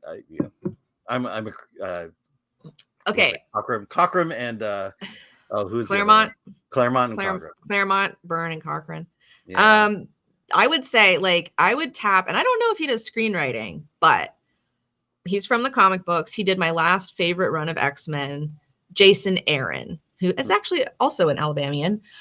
He did Wolverine in the X-Men comic, and I just absolutely loved it. And he understood it, and he's like, he put it in the school. It's just like, let's be in the school. And now, the original X-Men are now the teachers, and then you have all these new mutant kids, and they're like dealing with all this stuff at the school. And it was really fun, and it was really great because now, like, Logan was like in charge, and he was the principal, and he's the last person who wants to do that, but he's doing it and trying his fucking best. And he's such a fish out of water with that, and it was so much fun. It was so good. So I would be like, hey man, get fucking Jason Aaron, call that motherfucker, because he gets the X-Men, and he is the person who wrote the last good run of X-Men comics, in my opinion. All right. Hey, we're going to go through chats. We're going to quickly go into the Deadpool Wolverine trailer, and then we have a special guest, director of the documentary Little Empty Boxes, documentary about dementia. And it's, I will say, stay tuned for it. This documentary is very different than anything you've seen. So yeah, let's go to your chats from Crit Nature for whatever CHF is for 5. Thank you for the support. Recently watched Immaculate. Such nonsense. I mean, how would you make her pregnant with just tissue and blood? Yeah. Sydney Sweeney's acting was good though. Well, they got the DNA, dude. It's like Jurassic Park, but it was like Jurassic Christ. It was just like the same. It's the same thing. Yep. Simple as that. Simple as that. Vegas Matt, thank you for becoming a YouTube member. Be sure to join our Discord and check out the member channel. We have some Q&As and a lot of other juicy content there. From Carnell for $10. Thank you. Hail Film Threat. I always look forward to seeing Danika on my favorite channels to talk about all things comics and X-Men. Danika, I sent you a new comic that'll be out soon. Be on the lookout for Yaira. I will, Carnell. Thank you. All right. From Ghost Ocelot, gifted 5 Film Threat memberships. Thank you very much. Thank you. Thank you for the gift of your moisture. That's a Dune reference. I got that one. Hey. Hey, so Solomon Thornton, post Endgame should have been about introducing the X-Men. There's so much lore that can be set up, that can set up a couple of phases. Oh yeah, for sure. Yeah, even Fantastic Four. So Fantastic Four is taking place in the past. Okay, that's good. I think that's a smart move. Yeah, they showed some artwork for it, and is this the 4th or 5th incarnation of Fantastic Four? Because they keep trying it. So okay. There's Corman. There's the Jessica Alba. Yeah. Miles Teller, and then yes, and then there's this. Well, then there's also in the little bit in the Scarlet Witch Doctor Strange movie. They did a little, just a touch. Does that count? Does that count? I don't know. It doesn't count as a full thing. Okay, Vegas Matt for $10. Will you and Danica be attending SpaceCon in San Antonio, Texas, October 25th to 27th? Friday Night Tides Fellowship is going to have a meetup. Star Trek, The Next Generation, Voyager, Stargate, SG-1, Bill Shatner 2. Unfortunately, it's in Texas, so I can't go. I'm not going. Yeah, but you guys have fun. You guys have fun. All right. You're not going to go to Star Trek Las Vegas? No, I don't have any. I get sick when I go to conventions. I'm going to do Dragon Con this year, and then I might do Comic Con and pop in, but we'll see. All right, very good. From Luis Cuervo, just a remind chat, stroke one out for Frank Gore. Yes. And think about him healing when you do it. So you can do a wankathon and then you can get him better faster. But you have to think about him healing at the special moment. So when you do that, have his face in your just think about him feeling like really healthy and like really good. That's what you need to do. Yeah. I love the chat. The chat's like, no, please, no. It takes 3 hours to do that. Dabeast is a new member. Thank you very much. Thank you, Dabeast. Andrew Cram gifted 5 memberships. Thank you. Thank you, Andrew. Yes, Chris appreciates all the support. French Red, and I do too. French Red Moon for $5. Oh, this is the Deadpool. Let's see. Let's here. I'll save this one for Deadpool. So let's. I'm not gonna play another. We're just gonna go Deadpool. We're just gonna go right into it. We're just gonna go right into it. Let me enough foreplay. We're getting right into it. Deadpool and Wolverine trailer reactions. Okay, let me get through this commercial first. Never mind, there is foreplay. There we go. Okay, I got it all set up here. All right, sharing the screen. Going for it. This is from Ryan Reynolds' channel, and let me see. Unmute and play. There we go. I told you, welcome here. You're not welcome anywhere. Now get out of here, mutie. Give me one more drink and then I'll leave. He's got to drink so much to get drunk. Come with me right now. Look, lady, I'm not interested. All right, well, I'm sort of on the tick, so upsy daisy. Here we go. Oh, whiskey dick of the claws. Quite common in Wolverines over 40. You don't want this. Unless you want to take a deep breath through your fucking forehead, I suggest you reconsider. Please make my fucking day. I'm about to lose everything that I've ever cared about. Not my fucking problem. Is that what you said when your world went to shit? Lots of F-bombs. This is tough. This Wolverine let down his entire world.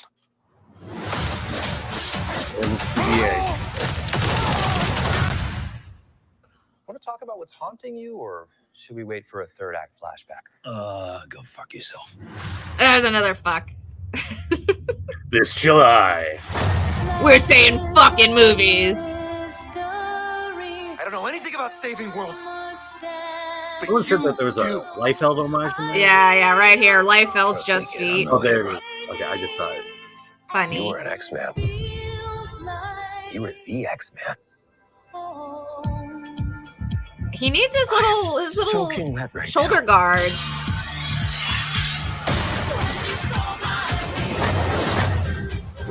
Cassandra! Yeah. Hey. This is Yeah. so silly. She's not old though. What the fuck? Make her old. Is that Ant-Man? Big slow motion action sequence. Who knows if you live or die? Let's fucking go. Let's fucking go. Fuck.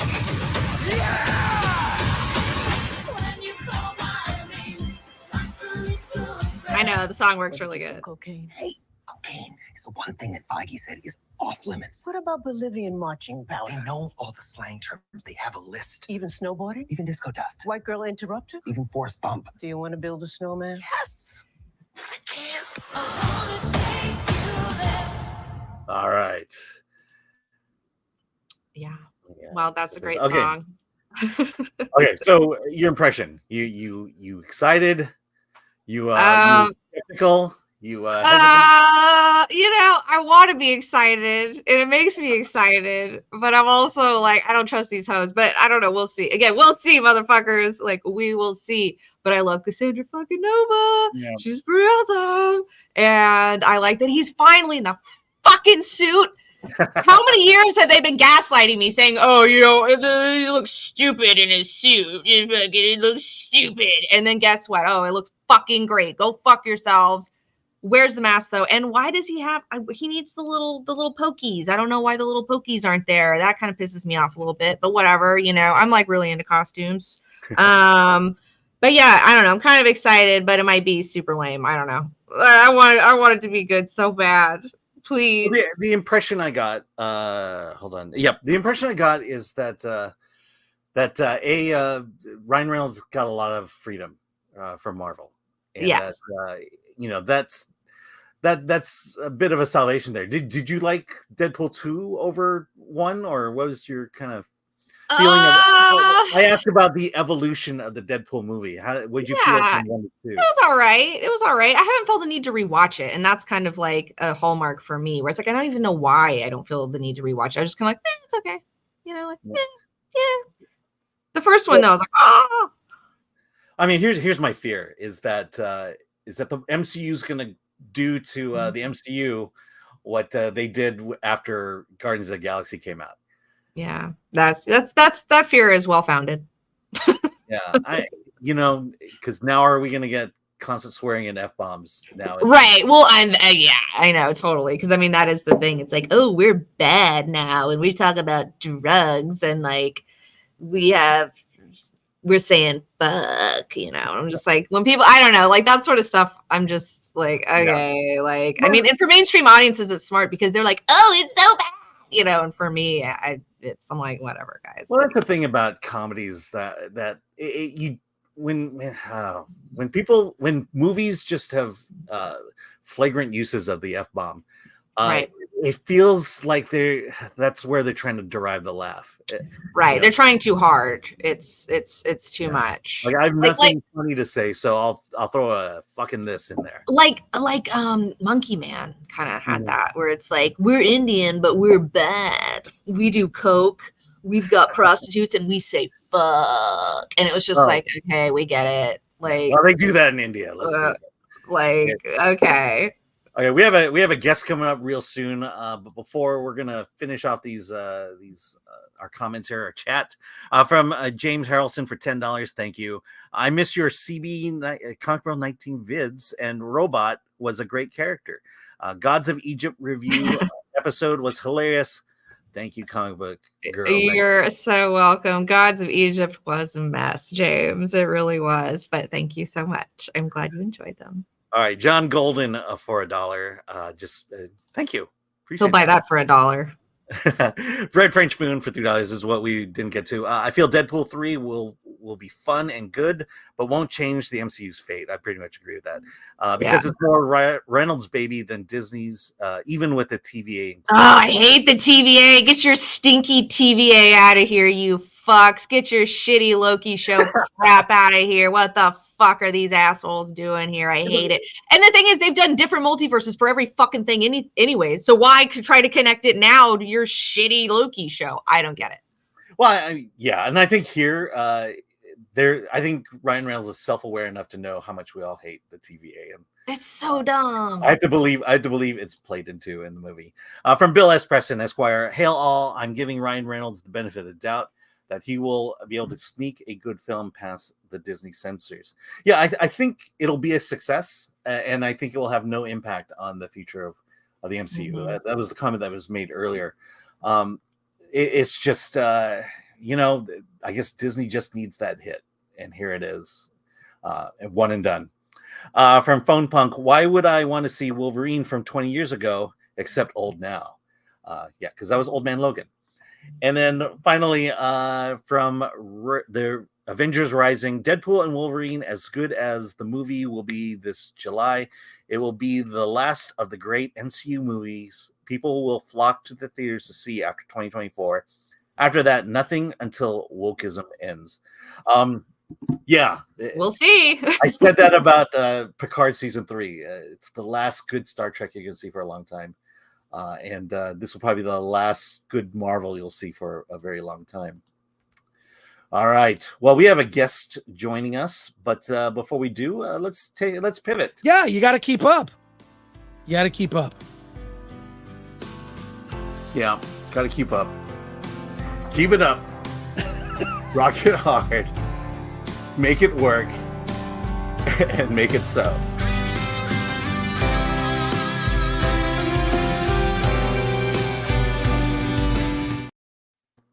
We need to make that a poster. You do. You don't have that poster for sale? We should. Man. It'll go up there. All right. Hey, we have a guest with us today. Documentarian filmmaker Max Lugavere. Let's bring him on to make sure I said that right. Hey, Max, how you doing? Hey, guys. It's great to be here. Oh, hey, thank you for joining us. Lugavere, right? Yes, Lugavere. Perfectly said. All right. So you made a documentary, The Little Empty Boxes. It's about dementia, and it's also a story about your mother. Yeah, give us a quick description of your film.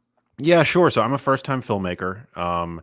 I studied film at the University of Miami, and about 10 years ago, I embarked on this journey to do a documentary that was, on the one hand, memorializing the struggles that my mom was going through, newly diagnosed with a neurodegenerative condition that is ultimately diagnosed as Lewy body dementia, which is a rare and horrible form of dementia that Robin Williams famously suffered from.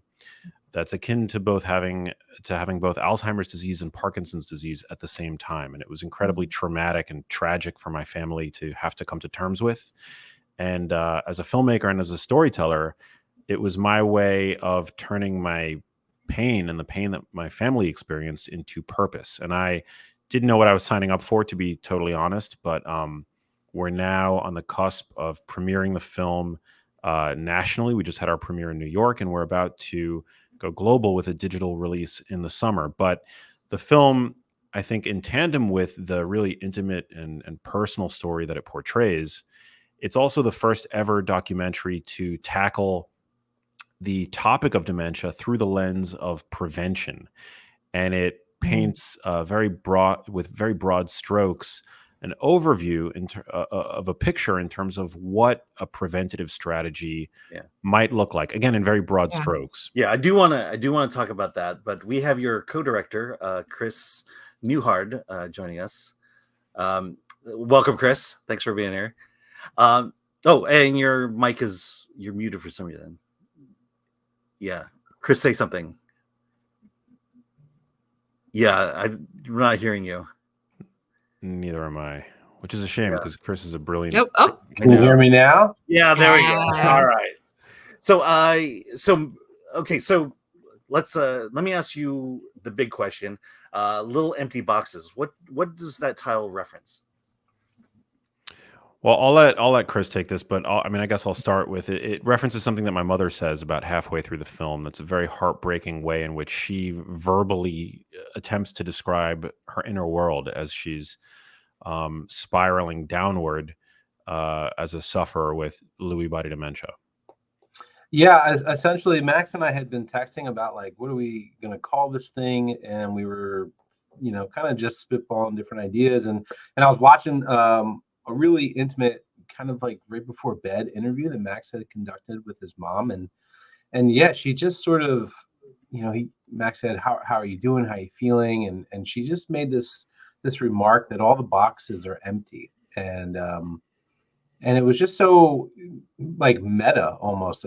She was just expressing that, very and simply put, like if she feels empty, that she feels like there's nothing there. And I just couldn't get that saying out of my head. The concept of like, if we organize all of our memories into piles or boxes in our head, what would it feel like to wake up in one day and open that box to remember something and it's just gone? And how terrifying that must be. So, I kind of proposed like, well, what if Kathy Lugavere named the movie, kind of, and we took it directly from her. Yeah. And so your documentary, Little Empty Boxes, I call it one of these open-ended documentaries because you begin at a point with your mother, but you don't necessarily know where you're going with the documentary. What was kind of the discussion between the two of you as in terms of the direction and what you were going to film and kind of how you're going to organize everything? Yeah, I mean, we knew that part of the purpose and the spirit of the film really was to pay homage to my mom and to memorialize what it was that she was going through. Something that anybody who's been touched by dementia will surely relate to. I mean, dementia it's a condition where once you've seen one case of dementia, you've seen one case of dementia. But on the other hand, there are some salient overlapping characteristics that anybody who's ever experienced it will certainly draw solace from when seeing, what it is that my mom and my family goes through. But on the other hand, the documentary really, it's in part, and I would say that this is actually more minor to the story of the film, is informational, and it really, again, it paints a picture in terms of what the current landscape looks like with regard to prevention science. And so we knew that we had to accomplish both goals. And I leaned on Chris hard, brilliant filmmaker, editor, writer that he is, to help me, best surface the best parts of the story and the most vulnerable parts of the story, which is actually an impossible task for somebody who's, living through it with their loved one and simultaneously trying to make a film about it. Yeah, that is definitely like, I think the biggest challenge with putting this film together was the easy part was my part. The hard part was Max's, and he filmed all of this before I even was a part of the project. So he kind of went through a lot of that alone. Yeah. And it wasn't until later when I came on board to help sort of restructure and find the narrative within almost 2,000 hours of footage of what are we making here. And wow, 2,000 hours of footage. Wow. A lot. Yeah. And, he did his diligence as a journalist. Yeah. And really, yeah, exactly what he just said. It came down to ultimately, there is some things in this film that we try to introduce the audience to in terms of understanding what dementia is, a bit about how things could potentially bring it about in your life, and how to really handle some of the situations that come out, people that are afflicted with this. But the primary goal is just to remind people that, these are still friends, family members, loved ones, and you have to reframe how you are going to handle, how you're going to think about things, the choices, the way you talk. I also was afflicted with a family member with dementia while working on this, and Max brings it up all the time, but he feels certain ways watching the footage and feeling, oh, maybe I was too harsh when I was talking to her. I feel bad the way I respond to that scene.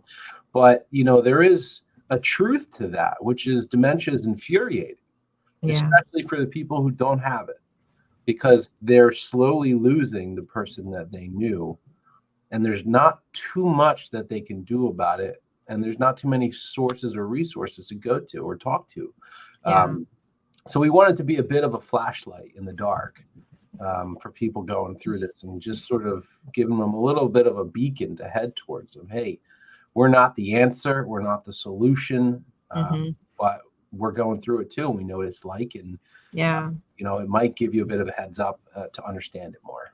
Well, that's the big thing. You're not alone. If you're going through this, you're not alone, and this is a great resource in terms of what you can expect. Also, just kind of confirm that, yeah, you know, what you're going through is very real, and others have gone through it as well. Yeah.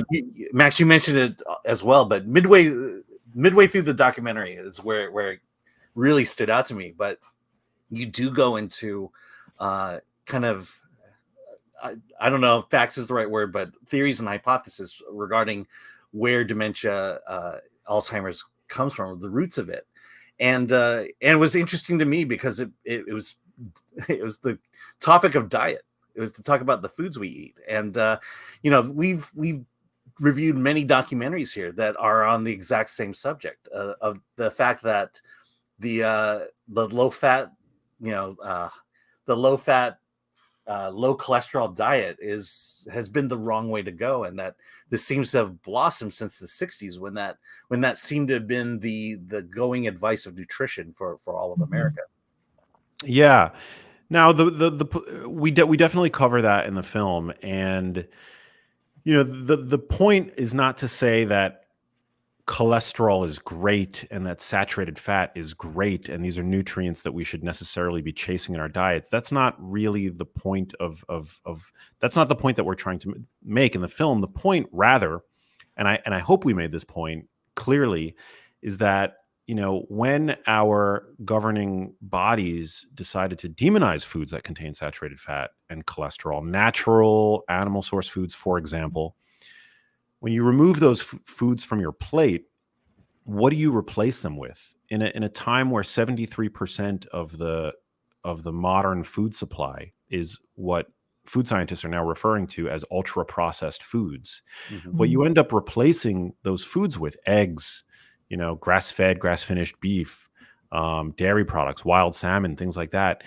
You end up replacing them with foods that we're starting to see now for the first time really are at the forefront of driving modern chronic non-communicable disease. So it's not that saturated fat is this nutrient that we all need to be consuming more of. It's just more so that we need to stop fearing these foods like red meat, for example, that do have lots to offer us in terms of their nutritional value. And that is, I think, that the point that we're trying to make. I know that's the point that I try to get across in my work. And also I think it's important for people to take away that, you know, as much as we like to talk about nutrition because it's fun and it's you know, somewhat controversial, nutrition is just one slice of the pie at the end of the day. You know, Chris brought to light some fascinating research presented in the film that I hadn't even intended on including in the film originally, that chronic surgeries actually present a threat to the brain. And so, again, you know, we try to paint a very broad strokes picture. We don't prescribe. The film is not prescriptive in the sense that, you know, we're presenting some magical diet to, with utmost certainty, help you prevent dementia. That's not the goal of the film. We just want to kind of present new and novel ideas because particularly with a condition like Alzheimer's disease, we need to start exploring these new and novel ideas because Alzheimer's drug trials have a 99.6% failure rate, which is heartbreaking. Yeah, and I think you also point out in the documentary that the first signs, you know, the first incidences of this can happen 20, 30 years before it sets in. And that, you know, and that, you know, the things you do today, especially if you're an old man like me, can really affect your future if you're not careful about it. Yeah. Make no mistake. I mean, by the time you've been diagnosed with Alzheimer's disease, even if it's the very beginning, by the time you've been diagnosed, you are essentially in late stage Alzheimer's disease.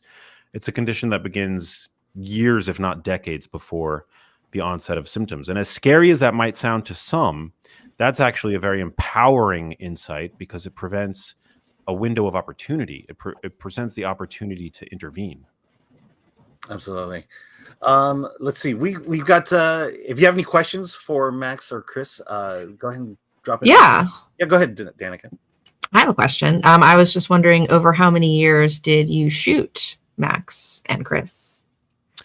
Well, I began the project about 10 years ago, and principal photography for the film, I think, took place over a span of about 4 to 5 years. But there's footage in the film dating back to my childhood, and my infancy. Chris did a masterful job of incorporating home footage that my family had been filming. So, I mean, it feels in a way like I've been making this movie forever.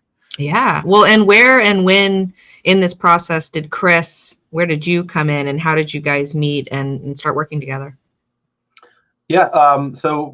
As far as I understand it, Max had already sort of put together a rough cut of this film that he was working on, and I, like I said before, I have not been present for any capturing of any footage of this. So I came on in post-production only, and the state at which I came on, I think Max probably just felt, and clarify if I'm wrong, but you sort of just weren't sure what to do with it. You had made it, you'd spent years on it, and I know what this is like. But when you get to this point and you go, I don't love where we're at with this, and I don't know if I want to start all over.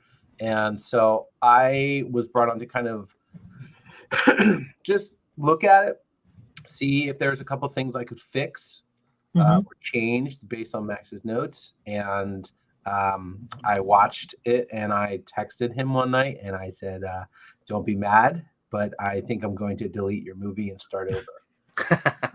And did you? I know you spent years on this, and I did, and I deleted, and I started a brand new project file. Wow. Recorded every single clip, and I watched every single clip, and it took like 8 weeks to watch every single thing. Yeah. And I just started over, and I thank God every day that I got a thumbs up or like a heck yeah response instead of a what did you do? Yeah. That's very brave, Max, like to let go. That's big. Yeah, I mean, I trusted Chris implicitly, and he's a genius. So How did you guys meet? How do you know each other? Well, I have a podcast called The Genius Life, and the short story is I became friendly with the Minimalists, who are also filmmakers who had been on my podcast a number of times, but the last time they were on, I believe, was around 2021. And they had just wrapped production on a film that they worked with Chris on, and Chris's partner Jacob, that they had sold to Netflix.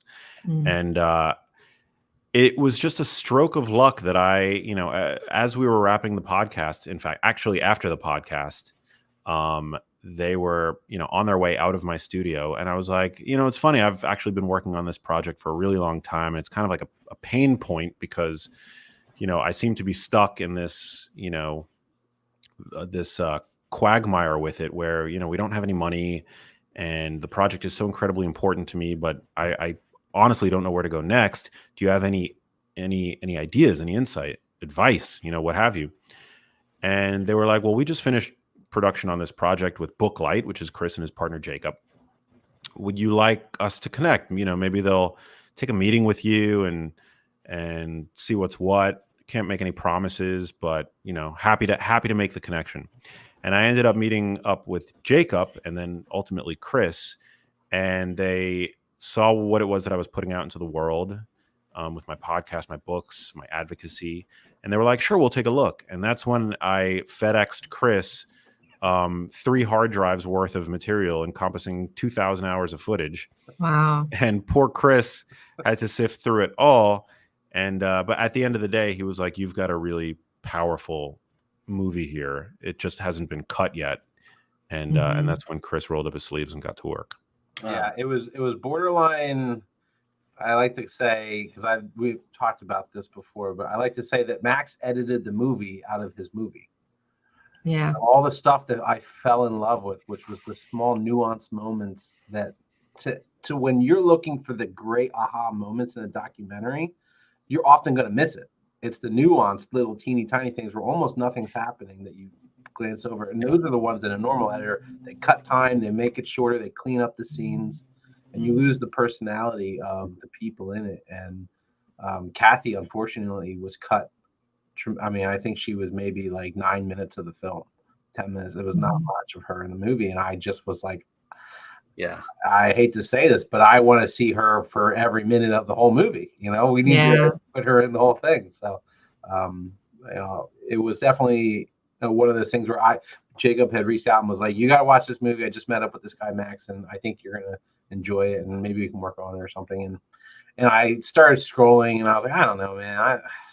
A movie is like a lot to do. Like I just got done this movie that we did with the Minimalist. I would like a break. And then it just is one of those things where you kind of bury the tab among other tabs on the internet, and you're like, I'll come back to this later. I just kept like opening that tab back up, and I'd watch a minute, and then I don't know, maybe. And then I just all of a sudden the scene with his mom Kathy popped up, and I just realized that I spent 30 minutes not doing anything else, just watching it. And I was like, oh, this is what's hooking me. She is hooking me. So that's why I was like, can you mail me all these hard drives, please? Yeah. All right, so let's go to the chat here, mostly from AD Ellis. Did you submit to any film festivals that rejected the film? Was there any questionable feedback from them? You want to take this? I'll take it. Yeah, we submitted it to a handful of film festivals, and we didn't get the response that we had hoped. And, you know, I feel like we're in a safe space here. I mean, you guys have done such wonderful work supporting independent films. You know, I feel like film festivals it's very political. You know, it's very like, where did you get your funding from? Who are you aligned? Which organizations are you aligned with, et cetera, et cetera. And, you know, I mean, it's such an important project, but after submitting it to a handful of film festivals and not getting the response that we felt the film deserved, we just, you know, we gave up on that, and we were like, the film is going to find its audience, and it's going to be a big audience. You know, a lot of people are definitely can relate to this journey. We don't need the validation of the film festivals. Let's just do it ourselves. Yeah, I mean, you're not wrong. We've been talking about this for a very long time.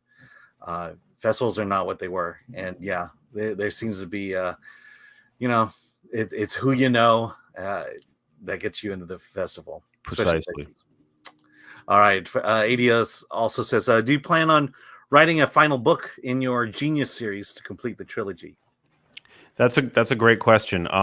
So I've actually written 3 books at this point. So we do have a trilogy, which, as a fan of the Dark Knight trilogy being one of my favorite, you know, series of movies ever, it was important to me to complete the trilogy, believe it or not.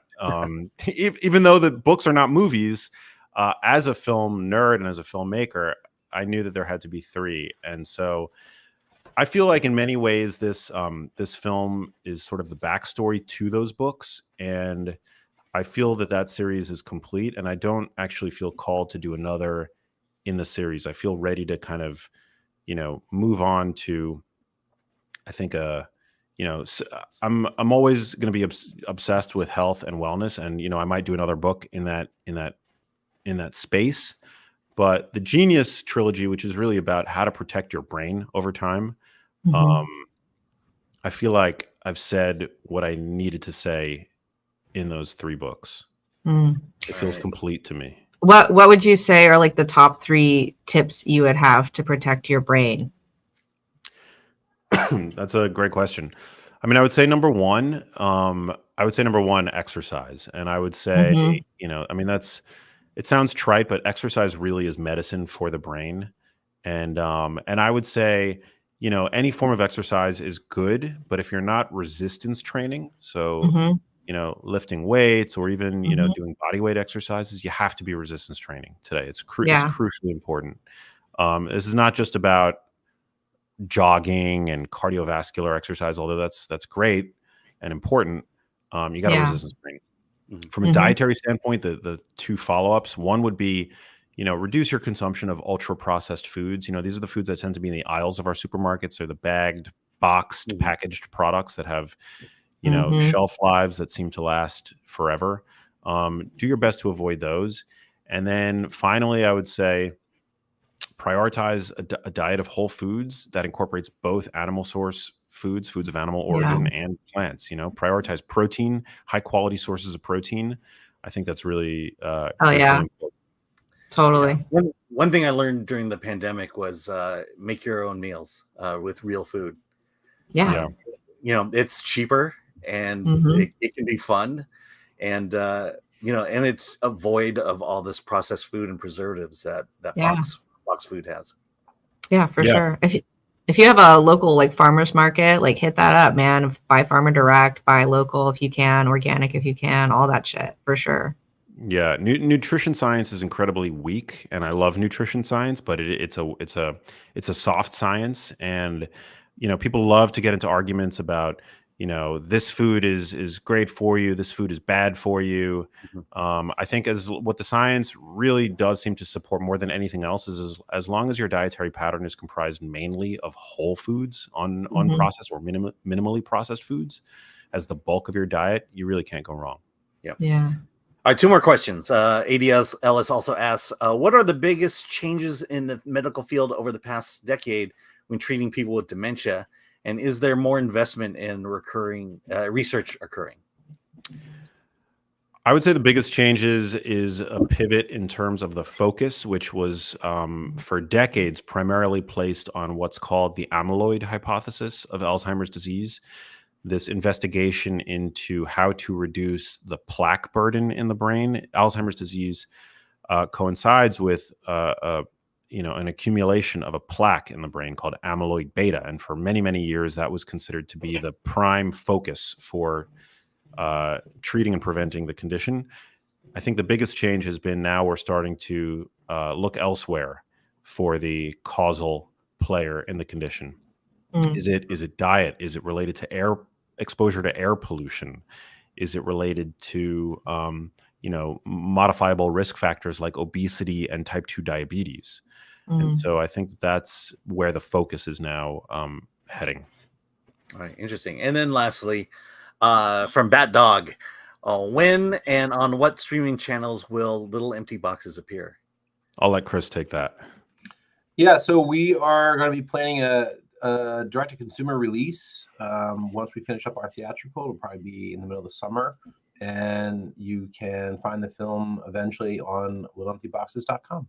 Okay, and you're in theaters Friday, or we just started this past weekend in New York City, and we're making our way across the country over the next 60 days. All right, so check your local theaters, and check out Little Empty Boxes. Thanks so much, Max and Chris. Thank you guys so much. Yeah, and good luck to the film. You provide so much good information in it, and thank you. Yeah, absolutely. Okay, thanks so much. All right, there we go. All right, well, time to wrap things up. We've been here for a while. Danika, thanks so much for being a part of this. In fact, Spidey Sensei 72 for $5. Thank you. Says Danika hosts a movie watch along party every Saturday. It's a great hang. Stop by and support her one weekend. Yes, yeah. Come hang out, Mystery Danika Theater.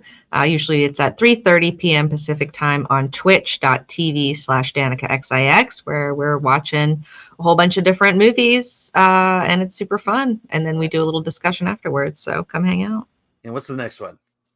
I think we're doing Barbarella, but part of me kind of wants to do 2001: A Space Odyssey, but I think we're doing Barbarella. I feel like I need to just. I keep teasing it and I keep not doing it, so just like whatever. I need to do this. All right. Well, thanks a lot, Danika. Tell us how can reach out to you and your socials and all that stuff. You can find me on Twitch, Instagram, and on Twitter at DanikaXIX, and you can find me on YouTube, Comic Book Girl 19, and yeah. All right, and I think that'll be it for us. Big thank you to our mods, Lord Thoth and Atomic Lori. Another big thank you for Miss P Coffee. This is her last week helping us out as a producer. And again, Film Threat's loss is OnlyFans gain. And then and then also Glenuccio, thank you for the producing in the background. And Chris is working hard to get back to you as soon as possible. Believe me, he tells me all the time. I believe it will be sooner than later. Great progress is being made. Friday, we're going to have Dante on. Dante James, once again, Verbal Riot. We're going to talk about Challengers and Boy Kills World, as well as season 2 of Velma. For some reason, Chris wants us to talk about it because, oh my God, that first season. And then And then I'm not sure what our topic is on Monday, but next Wednesday, Paul Chatto will be taking the co-host spot, and we'll be talking about comedies and movies. That's gonna be a great conversation. I've always wanted to talk to him about that. Very cool.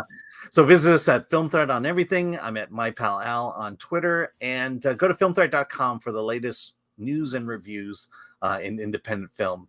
And with that, I should have had this set up. With that, let's get out of here.